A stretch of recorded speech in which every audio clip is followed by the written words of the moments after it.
जिंदाबाद राष्ट्रीय जनता दल जिंदाबाद जिंदाबाद जिंदाबाद राष्ट्रीय जनता दल जिंदाबाद जिंदाबाद जिंदाबाद श्याम प्रसाद जी जिंदाबाद जिंदाबाद जिंदाबाद श्याम प्रसाद जी जिंदाबाद जिंदाबाद जिंदाबाद तेजस्वी जिंदाबाद जिंदाबाद जिंदाबाद लालू राबड़ी जिंदाबाद जिंदाबाद जिंदाबाद। नमस्कार, जनमत की पुकार में आपका स्वागत है। कर्नाटक विधानसभा चुनाव का परिणाम है धर्म पर भारी पड़ा विकास। आरजेडी के राष्ट्रीय महासचिव श्याम रजक ने कहा है कि कर्नाटक विधानसभा चुनाव में भाजपा की जबरदस्त पराजय ने साबित कर दिया है कि राज्य एवं देश को धर्म के बदले विकास एवं रोजगार चाहिए। देश में दहशत एवं भयभीत करने के उद्देश्य से 3 नए प्रकोष्ठ सीबीआई, ईडी एवं आईडी का गलत प्रयोग किया जा रहा है। नीतीश कुमार के नेतृत्व में 2024 में केंद्र की सत्ता पर महागठबंधन की सरकार बनना तय है।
देखिए, देश अभी बड़े नाजुक दौर से गुजर रही है। देश की आर्थिक, सामाजिक, शैक्षणिक स्थिति बहुत ही बेहाल है। देश की स्थिति ये है कि इसने तो सारा बेच दिया, अब सामाजिक भी विषमता बढ़ा दी, धार्मिक विषमता बढ़ा दी, जिसके कारण देश के खतरा को खत्म करने के लिए या इस खतरे से बचाने के लिए पूरे देश में विपक्षी एकता के लिए हम लोग मिल रहे हैं, लोगों से बात कर रहे हैं। वहीं बिहार में कई राज्यों में अलग अलग हम लोग घूम रहे हैं अंबेडकर परिचर्चा करके। पहले हम लोगों ने जिला राज्य स्तर पर किया अंबेडकर परिचर्चा, उसके बाद किया हम लोगों ने अनुमंडल स्तर पर, अब प्रखंड स्तर पर हमारा 21 से 28 तक अंबेडकर परिचर्चा हो। उसमें हम लोग मूलतः अंबेडकर साहब के जीवन वृत्तांत पर चर्चा कर रहे हैं, मनुवाद और संविधान के सवाल पर हम लोग चर्चा कर रहे हैं, वर्ण व्यवस्था और अंबेडकर के विचार पर चर्चा कर रहे हैं, जातीय जनगणना पर विचार कर रहे हैं और लालू यादव जी की सरकार में जो दलितों, उत्पीड़ित, उपेक्षित और इस बिहार वासियों के लिए जो नए नए कार्य हुए जिससे लोगों का मनोबल बढ़ा, आर्थिक विपन्नता कम हुई, सामाजिक विषमता दूर हुई, धार्मिक वैमनस्यता खत्म हुई। लेकिन जो नई सरकार जब आई दिल्ली में, वो लालू यादव के जो सपनों का जो भारत बनाना चाहते थे उस सपनों को तोड़ने का काम कर रहे हैं। उससे लोगों को इंगित कर करके और नई जो संकट आने वाला है उससे लोगों को परिचित करा करके और आने वाले 2024 में साफ है। बिहार सरकार की योजनाएं हैं, आप देखे हैं कि किस तरह से बिहार में हमने हर वर्ग के लिए काम किया है। हमने पिछड़ों के लिए किया है तो सवर्णों के लिए भी किया है, दलित के लिए किया है तो अल्पसंख्यकों के लिए भी किया है।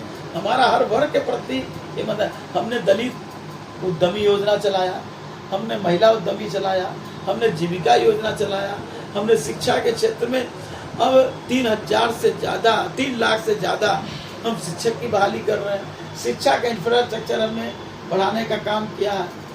हमने स्थिति, हम विशेष राज्य की दर्जा अगर मिली रहती तो आज जहाँ बिहार पीछे है वो बिहार सबसे नंबर 1 रहता। बड़ी तैयारी करने का काम हम लोग कर रहे हैं।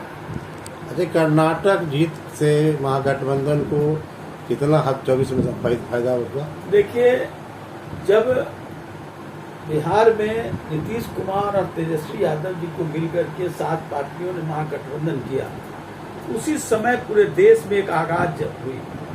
देश में जो निराशा के वातावरण थे, उस निराशा के वातावरण में एक आशा की वातावरण हुई और लोग आपस में बातचीत करना शुरू कर दिए। इसलिए राहुल गांधी ने भारत जोड़ो यात्रा भी किया, जिसका परिणाम रहा कि 17 दिन उन्होंने कर्नाटक में लोगों को जगाने का काम किया और देश में जो नफरत का बीज बोने का काम कर रहा था, उस पर एक रोक लगा कर्नाटक की जीत के कारण।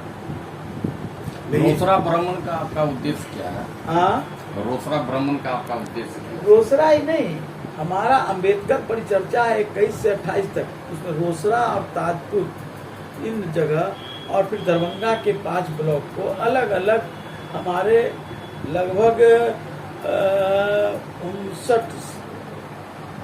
243 जो प्रखंड में हमारे लगभग 59 या 60 हमारे नेताओं को में हमारा एक ही लक्ष्य है कि बिहार का 40 से 40 सीट हम अपने महागठबंधन के खाता में जाए।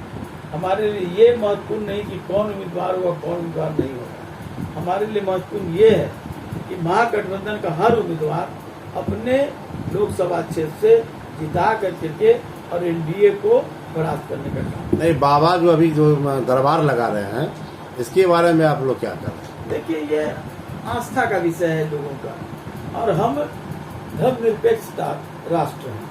हमारा प्रेमबुल ही है कि पंथ निरपेक्ष और समतामूलक समाज, ये बाबा साहब अम्बेडकर ने ही संविधान में लिखा है। कोई को भी धर्म में अपनी स्वतंत्रता है, लेकिन धर्म की स्वतंत्रता का ये मतलब नहीं कि दूसरे धर्म के लोगों को दूरियां करने का काम करें, विषमता फैलाने का काम करें। इनके काम है हिंदू राष्ट्र की बात कर रहे हैं। ये देश कभी हिंदू राष्ट्र का सपना नहीं देखा और कभी हिंदू राष्ट्र की कल्पना भी नहीं कर सकता है। ये जो कल्पना कर रहे हैं, ये कल्पना साकार होने वाला नहीं है, और यही कारण है कुछ लोग विरोध कर रहे हैं कि हम हिंदू धर्म में विश्वास करते हैं, हम अल्पसंख्यक मुस्लिम में विश्वास करते हैं, ईसाई में विश्वास करते हैं, सिख में विश्वास करते हैं, बौद्ध में विश्वास करते हैं, जैन में विश्वास करते हैं। हमारा सीधा सीधा धर्म है कि एक दूसरे धर्म के प्रति हम प्यार बांटें, हम लोगों में त्याग करें, लोगों के बीच सौहार्द का वातावरण बनाएं। धर्म कभी नहीं सिखाता तनाव पैदा करना। और ये जो नए बाबा लोग जो आ रहे हैं, तरह तरह से आज देश में देख रहे हैं कि भूख की जो समस्या है, जो रोजगार की समस्या है, कुपोषण की समस्या है, शिक्षा की समस्या है, इससे लोगों को नजरअंदाज कर करके धर्म का अफीम खिला करके लोगों को दिग्भ्रमित करना चाहते हैं। तो हनुमान जी का नारा दे रहे हैं, इसके बारे में क्या करें? इसलिए नारा दे रहे हैं कि देश का रिकॉर्ड आया है दावोस में कि देश का 1% संपत्ति पर 41% लोगों का, देश के 40 से 45% संपत्ति पर कब्जा है और 3% संपत्ति पर 50% लोगों का कब्जा है। देश बिक रहा है। इससे लोगों को हटाने के लिए धर्म का नारा वो दे रहे हैं। धर्म के नारा से उनका क्या खटिया उभेरा है कर्नाटक में, वो 63 पर जाके सिमट गया। जो 30 सभा किए नरेंद्र मोदी ने, अमित शाह ने 35 सभा किया, लगभग 1700 रोड शो उन्होंने किया। ये बताता है कि अब उनका जो तिलस्मी था वो अब खत्म हो चुका है। नहीं, कर्नाटक जिससे तो लगता है कि 24 में महागठबंधन की सरकार केंद्र में बनेगी। निश्चित देश में स्थिति ये हाल है कि देश में लोग अब निराश हैं। जो उन्होंने सपना दिखलाया था, उस सपना से लोग भ्रमित हुए थे, अब उससे लोगों का सपना टूटा है और लोग भ्रम की स्थिति से छुटकारा पाने। नहीं, भाजपा चाहती है कि धर्म के आधार पर दोबारा सत्ता प्राप्त करे। ये देश धर्म के आधार पर एकाध बार काम कर सकती, जो किया। बार बार काट की हाड़ी नहीं चढ़ती है। ये बार बार काट के आटे चलाना चाहते हैं। डीजल तो महंगा, पेट्रोल महंगा। जब जो बैरल है इंटरनेशनल मार्केट में उसका दाम है $30, घट गया, और आप पेट्रोल का दाम बढ़ा दिए 100 से ऊपर। आप क्या बताना चाहते हैं? ये देश की जनता समझ रही है कि धर्म के नाम पर हम क्या कर रहे हैं। नहीं, इनका जो नारा के कारण मीडियम परिवार त्रस्त हो चुके हैं। इसमें आपकी सरकार आएगी तो आप क्या करेंगे? अगर आपने हमारा अभी तक चैनल सब्सक्राइब नहीं किया है तो कृपया चैनल सब्सक्राइब कर लें, लाइक करें, शेयर करें, कमेंट करें। तो मिलते हैं फिर किसी और खबरों के साथ। नमस्कार।